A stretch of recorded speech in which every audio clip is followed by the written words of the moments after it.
Incoming President Rodrigo Duterte wala pang napipisil sa pwestong ibibigay sa kanyang biseng si Leni Robredo. Nanuntok kay Baron Geisler may hamon sa kanya. Face me, don't Facebook me. Baron sumagot. Batang nag-outing sa beach sa Quezon, patay matapos kapitan ng dikya.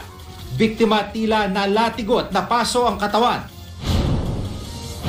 Viral na to, traffic enforcer sa Pasig tinangkaw manong kotongan ang driver ng hinarang niyang UV Express. Isa sa mga nasawi sa summer concert sa Pasay, na-cremate na. At Tinoy at Rodney Duterte nagharap sa Sunday Pinasaya. Duterte may pangako.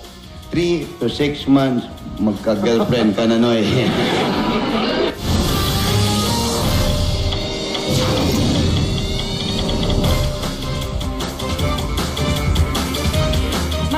Po, wala pa raw pwesto nakalaan sa kabinete ni incoming President Rodrigo Duterte para sa kanyang biseng si Leni Robredo. Prioridad daw kasi ni Duterte ang mga pinagkakatiwalaang kaibigan. Nakatutok si Cedric Castillo. Walang naghihintay na pwesto sa gabinete sa ngayon para kay incoming Vice. Up next, Magka-girlfriend ka na, Noy. Rodney Duterte may pangako kay Tinoy na matutupad daw in 3 to 6 months. Tutok lang dito sa 20. And that's it for our Sunday Chikahan. Ako po si Nelson Canlas, PIGD.